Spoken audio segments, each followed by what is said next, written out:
পূর্বধলা একটি উপজেলা নিয়েই নেত্রকোনা 5 আসন গঠিত। এখানে 11টি ইউনিয়ন রয়েছে।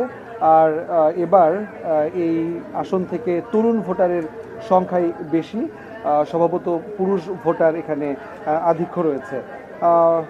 স্বাধীনতা পরবর্তী দীর্ঘ সময়ে খুব বেশি একটা উন্নয়ন পায়নি এই এলাকার মানুষ, এমনটাই অভিযোগ এখানকার স্থানীয় ভোটারদের।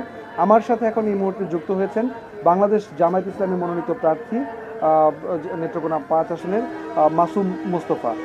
একটু বলবেন যে আসলে দীর্ঘ সময়েও কেন নেত্রকোনা 5 আসনের মানুষ, পূর্বধলার মানুষ তাদের স্বাভাবিক যে উন্নয়ন কর্মকাণ্ড তা থেকে বঞ্চিত রয়েছে? ধন্যবাদ ডিবিসি টিভিকে এবং এই কর্মকর্তা কর্মচারী বৃন্দকে, তার সাথে দেশবাসী প্রবাসী যে সকল ভাই বোনেরা আছেন তারা সহ পূর্বধলার সম্মানিত ভোটার ভাই বোনদেরকে আন্তরিক অভিনন্দন জানাই। শুরুতেই আমি আজকে সুস্থতা কামনা করছি দেশনেত্রী বেগম খালেদা জিয়া, জামায়াত ইসলামীর সম্মানিত নায়েবে আমির জনাব সাবেক এমপি জনাব সৈয়দ আবদুল্লাহ মোহাম্মদ তাহের ভাইয়ের সুস্থতা কামনা করেই আমি আমার বক্তব্য শুরু করছি।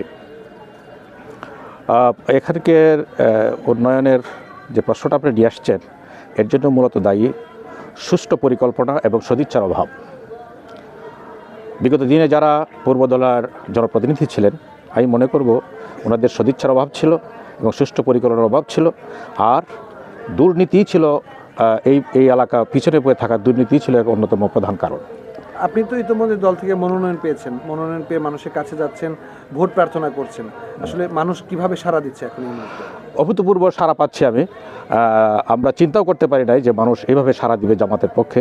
বিশেষ করে দেশের মানুষ এখন নতুন কিছু চাচ্ছে, আমাদেরকে পরিষ্কার বলছেন যে আমরা অন্যান্য দলগুলোকে আমরা দেখেছি, এবার আমরা জামাতকেই দেখতে চাই, জামাতকে ক্ষমতায় দেখতে চাই।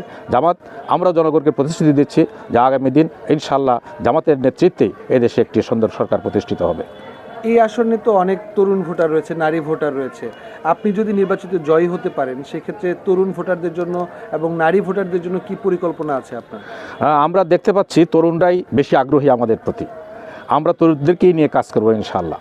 বিশেষ করে তরুণদের কর্মসংস্থানের জন্য আমরা বিশেষ প্রোগ্রাম হাতে নিব, যেমন দক্ষ কর্মী তৈরি করার জন্য আমরা এখানে টেকনিক্যাল ট্রেনিং সেন্টার তৈরি করব, যুবক যুবতীদেরকে প্রশিক্ষণ দিয়ে তাদেরকে দক্ষ জনশক্তিতে পরিণত করবো ইনশাআল্লাহ। আর নারী সমাজ একটা তাদের সম্মান সুপ্রতিষ্ঠিত করার জন্য আমরা যত প্রকারের ব্যবস্থা নেওয়া যায় সবগুলোই নেব। আপনি ইতিমধ্যে শুনেছেন আমাদের আমিরা জামাত বলেছেন মহিলাদের জন্য যে 5 কর্মঘণ্টা কাজ করে তারা 8 কর্মঘণ্টার তারা সম্মানই পাবেন। আমরা এইভাবেই নারীদেরকে সম্মানিত করব। তরুণদের ব্যাপারে বিশেষ করে ছাত্রদের ব্যাপারে আমাদের সেক্রেটারি জেনারেল বলেছেন মিয়া গোলাম পারওয়ার যে তরুণরা একদিকে পড়াশোনা শেষ করে এক হাতে সার্টিফিকেট পাবে, আরেক হাতে তাদেরকে চাকরির অ্যাপয়েন্টমেন্ট লেটার দেওয়া হবে। আপনি তো এই উপজেলা থেকে এর আগে এক সময় জনপ্রতিনিধি ছিলেন, আসলে অবকাঠামোগত অনেক উন্নয়ন এখনও বাকি রয়েছে, রাস্তাঘাট একেবারেই সরু, ময়মনসিংহ থেকে খুব কাছাকাছি উপজেলা হলেও এগুলোর উন্নয়ন কেন হয়নি?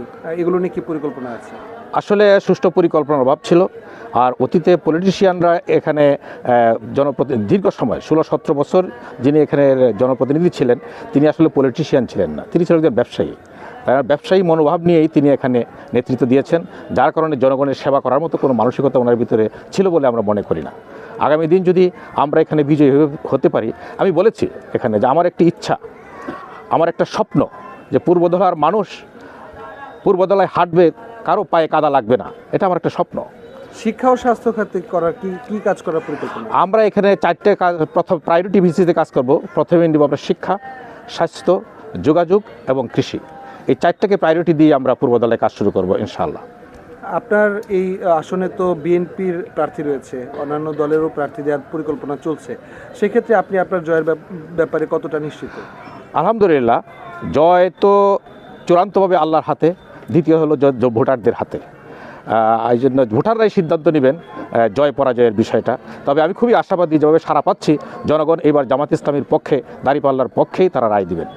জয় হতে পারলে মানুষের যে প্রত্যাশা আপনার কাছে, সেই প্রত্যাশা পূরণ করতে পারবেন ইনশাআল্লাহ। আমি মানুষের সকল প্রত্যাশা পূরণ করা পারপক্ষে সম্ভব হয় না, 100% সম্ভব হয় না। তবে আমি ইনশাআল্লাহ জনগণের প্রত্যাশা পূরণের জন্য আমার সবটুকু দিয়ে চেষ্টা করবো ইনশাআল্লাহ। সিএসআরএম ডিবিসি ইলেকশন এক্সপ্রেসে সময় দেওয়ার জন্য আপনার প্রতি অনেক অনেক কৃতজ্ঞতা। সিএসআরএম ডিবিসি বাংলাদেশ জামাত ইসলামী জিন্দাবাদ জিন্দাবাদ। জিন্দাবাদ